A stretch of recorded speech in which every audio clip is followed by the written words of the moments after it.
Friends, ಇವತ್ತಿನ ವಿಡಿಯೋದಲ್ಲಿ ನೀವು ಹಾಕಿರುವಂತಹ ಡ್ರೆಸ್ ಚೆನ್ನಾಗಿಲ್ವಾ, ಅಂದರೆ ಫೋಟೋಶೂಟ್ ಮಾಡಬೇಕಾದ್ರೆ ಹಾಕೊಂಡಿರೋ ಅಂಥ ಡ್ರೆಸ್ ಚೆನ್ನಾಗಿಲ್ವಾ, ಆ ಡ್ರೆಸ್ನ ಚೇಂಜ್ ಮಾಡಬೇಕಾ, ಟೀ ಶರ್ಟ್ ತೆಗೆದು ಕೋಟ್ ಹಾಕಬೇಕಾ ಅಥವಾ ಕೋಟ್ ತೆಗೆದು ಟೀ ಶರ್ಟ್ ಹಾಕಬೇಕಾ, ಎಡಿಟ್ ಮಾಡೋದು ಹೇಗೆ ಅಂತ ಈ ವಿಡಿಯೋದಲ್ಲಿ ತಿಳಿಯೋಣ. ವಿಡಿಯೋನ ಕೊನೆ ತನಕ ನೋಡಿ, ಎಲ್ಲೂ ಸ್ಕಿಪ್ ಮಾಡೋಕ್ಕೆ ಹೋಗಬೇಡಿ. ಇನ್ನೂ ಯಾರು ನಮ್ಮ ಚಾನಲ್ನ ಸಬ್ಸ್ಕ್ರೈಬ್ ಮಾಡಿಲ್ಲ ದಯವಿಟ್ಟು ಸಬ್ಸ್ಕ್ರೈಬ್ ಮಾಡ್ಕೊಳ್ಳಿ, ಜೊತೆಗೆ ಬೆಲ್ ಐಕನ್ನು ಕ್ಲಿಕ್ ಮಾಡಿ. ನಾವು ಹಾಕುವಂಥ ವಿಡಿಯೋ ಮೊದಲು ನಿಮಗೆ ತಲುಪುತ್ತೆ, ಹಾಗಾಗಿ ಹೇಳ್ತಾ ಇದ್ದೀನಿ. ಬನ್ನಿ ವಿಡಿಯೋನ ಶುರು ಮಾಡೋಣ. ಮೊದಲನೇದಾಗಿ ನೀವು ಪಿಕ್ಸಾರ್ಟ್ನ ಇನ್ಸ್ಟಾಲ್ ಮಾಡಿ ನಿಮ್ಮ ಮೊಬೈಲಲ್ಲಿ. ಇನ್ಸ್ಟಾಲ್ ಮಾಡಿದ ಮೇಲೆ ನೆಕ್ಸ್ಟು ಆ್ಯಪ್ನ ಓಪನ್ ಮಾಡಿ. ಓಪನ್ ಮಾಡಿದ ಮೇಲೆ ನಿಮಗೆ ಈ ಥರ ಪೇಜ್ ಕಾಣುತ್ತೆ. ಇಲ್ಲಿ ಹೋಗ್ಬಿಟ್ಟು ಆ್ಯಡ್ ಎ ಫೋಟೋ ಅಂತ ಸೆಲೆಕ್ಟ್ ಮಾಡಿ. ಸೆಲೆಕ್ಟ್ ಮಾಡಿದ ಮೇಲೆ ನಿಮಗೆ ಯಾವ ಫೋಟೋದು ಅಂದರೆ ಶರ್ಟ್ ಚೇಂಜ್ ಆಗಬೇಕಾಗಿದೆ ಆ ಫೋಟೋ ನೀವು ಸೆಲೆಕ್ಟ್ ಮಾಡಬೇಕಾಗತ್ತೆ. ಈ ಥರ ಓಪನ್ ಆಗುತ್ತೆ. ನಾನು ಇವಾಗ ಫಸ್ಟ್ ಇದನ್ನ ಕ್ರ್ಯಾಪ್ ಮಾಡ್ಕೊತೀನಿ, ಯಾಕಂದರೆ ಎಷ್ಟು ಬೇಕಷ್ಟು ಕ್ರ್ಯಾಪ್ ಮಾಡಿಕೊಂಡು. ಓಕೆ, ಕ್ರ್ಯಾಪ್ ಆಯಿತು. ಸೊ ನೆಕ್ಸ್ಟ್ ಇವಾಗ ಬ್ಲ್ಯಾಕ್ ಕಲರು ಒಂದು ಶರ್ಟ್ ಇದೆ. ಇದಕ್ಕೆ ನಾನು ಇವಾಗ ಕೋಟ್ನ ಆ್ಯಡ್ ಮಾಡಬೇಕಂದ್ರೆ ಸಿಂಪಲ್ಲು ಈ ಟೂಲ್ಸ್ ಮೇಲೆ ಕ್ಲಿಕ್ ಮಾಡಿ. ಕ್ಲಿಕ್ ಮಾಡಿದ ಮೇಲೆ ಎ ರೀಪ್ಲೇಸ್ಮೆಂಟ್ ಇದೆ ಅಲ್ವಾ, ರೀಪ್ಲೇಸು ಅದ್ರ ಮೇಲೆ ಕ್ಲಿಕ್ ಮಾಡಿ.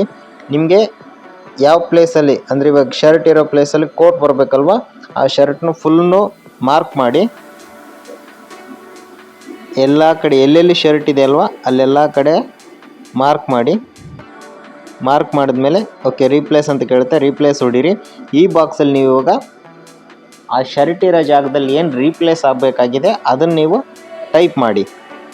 ಫಾರ್ ಎಕ್ಸಾಂಪಲ್ ನಾನು ಇವಾಗ ಕೋಟ್ ಅಂತ ಟೈಪ್ ಮಾಡ್ತೀನಿ. ಕೋಟ್ ಬೇಡ, ನಮಗೆ ಟೀ ಶರ್ಟ್ ಬೇಕಂದರೆ ಟೀ ಶರ್ಟ್ ಸಹ ನೀವು ಟೈಪ್ ಮಾಡ್ಬೋದು. ನಾನು ಇವಾಗ ಕೋಟ್ ಅಂತ ಟೈಪ್ ಮಾಡಿ ಜನ್ರೇಟ್ ಇಮೇಜ್ ಮೇಲೆ ಕೊಡ್ತೀನಿ. ನೆಕ್ಸ್ಟ್ ಇಮೇಜ್ ಜನ್ರೇಟ್ ಆಗ್ತಾ ಇದೆ, ನೋಡ್ತಾ ಇರ್ಬೋದು.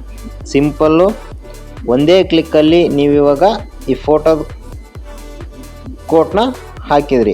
ನೆಕ್ಸ್ಟ್ ಡೌನ್ಲೋಡ್ ಅಂತ ಕೊಟ್ಟರೆ ಇಮೇಜ್ ಡೌನ್ಲೋಡ್ ಆಗುತ್ತೆ. ಸೊ ನೆಕ್ಸ್ಟ್ ಇನ್ನೊಂದು ಸಲ ಇವಾಗ ಕೋಟ್ ಬೇಡ, ನಮಗೆ ಟೀ ಶರ್ಟ್ ಬೇಕು. ಟೀ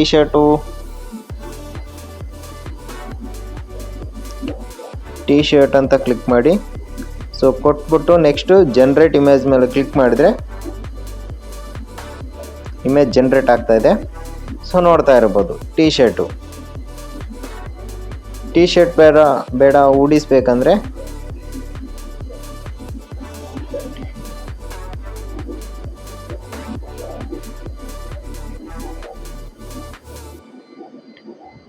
ಅದನ್ನು ಸಹ ಹಾಕ್ಬೋದು. ನೋಡಿ, ಉಡಿ ಸಹ ಹಾಕ್ಬೋದು. ಈ ವಿಡಿಯೋ ನಿಮಗೆ ಇಷ್ಟ ಆದರೆ ಈ ವಿಡಿಯೋಗೊಂದು ಲೈಕ್ ಕೊಡಿ. ಮತ್ತೆ ಮುಂದಿನ ವಿಡಿಯೋದಲ್ಲಿ ಸಿಗೋಣ.